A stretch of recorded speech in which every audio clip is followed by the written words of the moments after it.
नमस्कार, आप देख रहे हैं किसान इंडिया की स्पेशल सीरीज किसान एक्सप्रेस और मैं हूं आपके साथ पारुल यादव। चलिए फटाफट नजर डालते हैं आज की 5 बड़ी हेडलाइंस पर। एआई बनेगा खेती की अगली क्रांति, किसानों को सालाना 70,000 करोड़ का फायदा। लखनऊ में गोधन समागम 2026, गौ पालकों को मिला बड़ा सम्मान। रमजान में महंगाई की मार, पाकिस्तान में 750 रुपए पहुंचा लहसुन।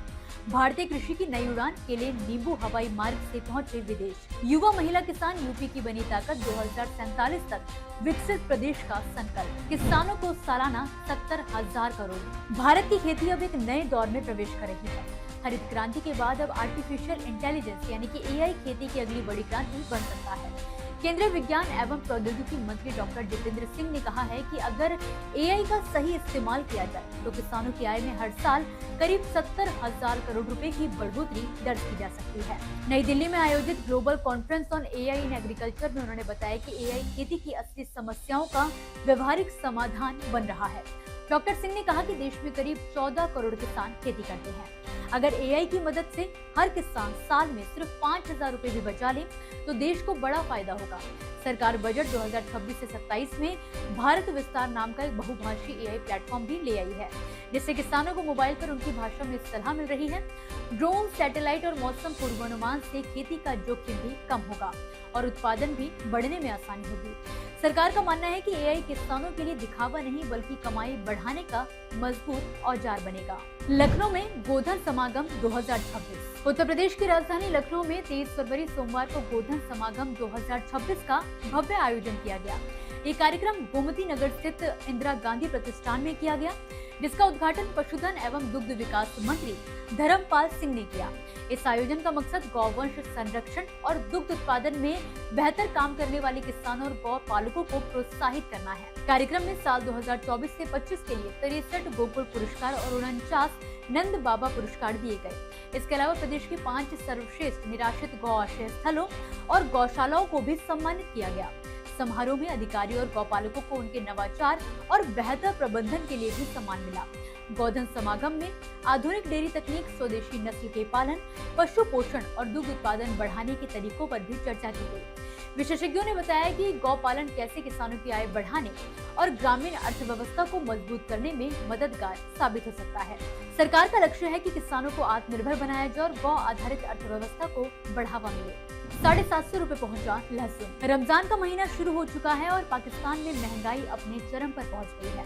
खासतौर पर लाहौर में हरी सब्जियों और फलों के दाम तेजी से बढ़े हैं, जिससे आम लोगों का रसोई बजट बिगड़ गया है। खुले बाजारों में आलू 40 से 50 रुपए प्रति किलो, प्याज 90 रुपए, टमाटर 150 रुपए, अदरक 350 रुपए और लहसुन 750 रुपए किलो तक बिक रहा है। हालात ऐसे हैं कि कई लोगों ने सब्जी खरीदना ही कम कर दिया है। महंगाई से राहत पाने के लिए लोग बड़ी संख्या में रमजान सहूलत, बाजारों और सरकारी सब्सिडी स्टॉल का रुख कर रहे हैं। खरीदारों का कहना है कि स्थानीय दुकानदार ज्यादा मुनाफाखोरी कर रहे हैं, इसीलिए वो सस्ते सरकारी स्टॉल से खरीदने को मजबूर है। जांच में खुले बाजार और सब्सिडी बाजारों के दामों में बड़ा अंतर सामने आया है। प्रशासन ने दावा किया है कि जमाखोरी और अधिक वसूली के खिलाफ सख्त कार्यवाही की गई है।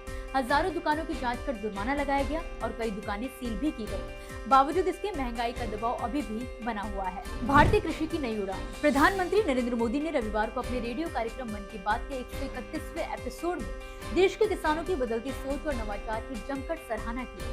पीएम मोदी ने कहा कि आज का भारतीय किसान पारंपरिक खेती तक सीमित नहीं है, बल्कि नए बाजारों और आधुनिक तकनीकों को अपनाकर अपनी आय और उत्पादन दोनों बढ़ा रहा है।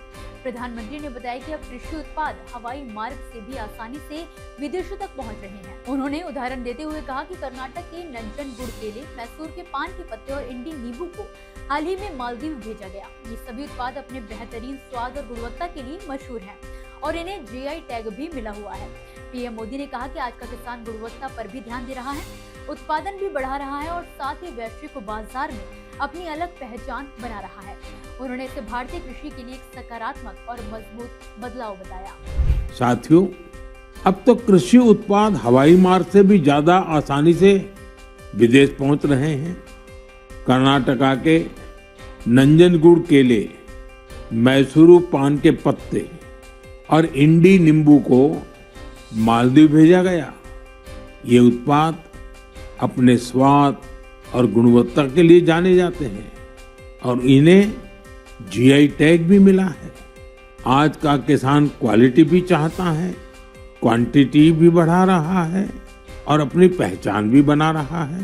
2047 तक विकसित प्रदेश का संकल्प। उत्तर प्रदेश के मुख्यमंत्री योगी आदित्यनाथ ने प्रदेशवासियों के नाम एक पाती जारी करते हुए कहा कि बीते 9 सालों में उत्तर प्रदेश ने विकास का नया अध्याय लिखा है और आज राज्य के टॉप 3 राज्यों में शामिल हो चुका है।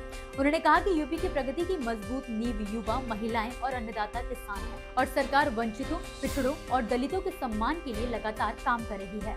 सीएम योगी ने बताया कि युवाओं के लिए 1 divisional headquarter, 1 sports college, tech युवा, समर्थ युवा योजना और एआई मिशन जैसी योजनाएं शुरू की गई। महिलाओं के सशक्तिकरण के लिए महिला उद्यमी उत्पाद विपणन योजना, महिला उद्यमी क्रेडिट कार्ड और श्रमजीवी महिला छात्रावास लागू किए गए हैं। उन्होंने कहा कि प्रदेश में महिलाओं के लिए सुरक्षित माहौल बनाया गया। मुख्यमंत्री ने बताया कि अब छात्राओं को 2 यूनिफॉर्म, बैग, किताबें और अन्य जरूरी सुविधाएं भी मिल रही हैं। किसानों को बेहतर दाम और वैश्विक बाजार से जोड़ने के प्रयास हुए हैं, जबकि 16 लाख से ज्यादा किसानों को मुफ्त बिजली दी जा रही है। अंत में उन्होंने कहा कि 2047 तक उत्तर प्रदेश को विकसित राज्य बनाने के लिए आत्मनिर्भरता जरूरी है। इसी के साथ फिलहाल के लिए किसान एक्सप्रेस की 5 बड़ी खबरों में बस इतना ही। आप मुझे दीजिए इजाजत और इसी तरह खेती किसानी से जुड़ी जरूरी खबरों और जानकारियों के लिए आप देखते रहिए किसान इंडिया। धन्यवाद। अगला स्टेशन आपकी मनचाही मंजिल खुशहाली है। खुशहाली के दरवाजे चारों ओर से खुले रहेंगे। किसान इंडिया के साथ यात्रा करने के लिए आपका धन्यवाद।